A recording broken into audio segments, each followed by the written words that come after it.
Hello everyone, আশা করি সবাই তোমরা ভালো আছো। আমিও অনেক ভালো আছি। আজকে একটা ছোট্ট মিনি ব্লগ নিয়ে চলে এসেছি। আজকে যে ব্লগটা করছি, এই যে train Vande Bharat express new যেটা লঞ্চ হয়েছে কিছুদিন আগেই, Guwahati to Howrah, Howrah to Guwahati sleeper train. এটা কিন্তু ভীষণই মানে সবারই জানার ইচ্ছা একটা মনে। তো আমি অনেক কিছু ইনফরমেশন নিয়েই গিয়েছিলাম, কিন্তু আমি ভেতরে ঢুকে যা দেখলাম সব কিছুই আলাদা। যেমন প্রথমে ঢুকেই চারিদিকে চকচকে, এটা নতুন ট্রেন যেহেতু স্বাভাবিক এটা হবেই। তার সাথে ঢুকেই প্রথমে আমাদের জলের বোতল দিয়ে গেল আর চা দিতে এলো, যেই চাটা আমরা পেমেন্ট করে খেয়েছি। চায়ের মধ্যে অনেক রকম অপশানস ছিল, যেমন ব্ল্যাক টি, মিল্ক টি, সুগার ফ্রি টিও ছিল, তার সাথে ছিল ক্যাফেচিনো কফি। আর সব কিছু তোমার 10 to 25 রুপিসের মধ্যে। তারপরে 8টা বাজতে না বাজতে ডিনার চলে এলো। ডিনারের আগেই আমাদেরকে একজন জিজ্ঞাসা করে গেল যে ভেজ ননভেজ কারা কারা খাবে, তো সেই হিসাবে ডিনার সার্ভ করবে।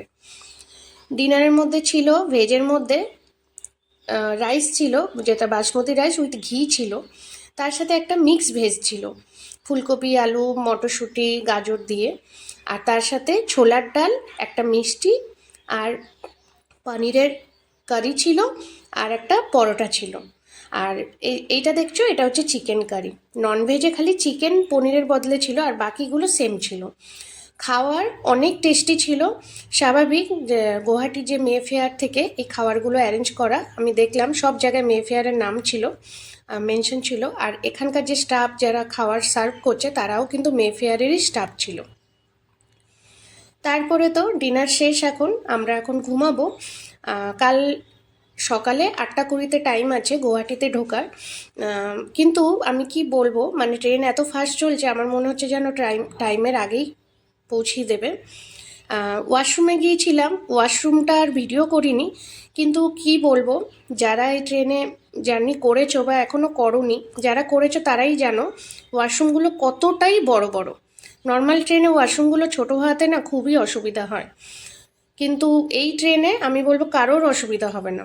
ওয়াশরুমগুলো একদম চকচকে পরিষ্কার, যেহেতু নতুন এটা হবেই, কিন্তু এরকম মেনটেন রাখলে আমি বলবো অনেক ভালো। ঘুম থেকে উঠে গেছি, সকাল হয়ে গেছে, এখন দিয়ে দিয়েছে চা। চাটা ফ্রিতে ছিল, সকালের চাটা, তার সাথে একটা কেক ছিল আর একটা বিস্কিট ছিল। চা খেতে খেতে দেখছি ট্রেন একদম বিফোর টাইম পৌঁছে দিয়েছে গুয়াহাটি। আমি তো অনেক হ্যাপি এই জার্নিটা করে। আশা করি তোমাদেরও কিছুটা হলেও ইনফরমেশন দিতে পেরেছি, আর একদম সঠিক ইনফরমেশন দিয়েছি।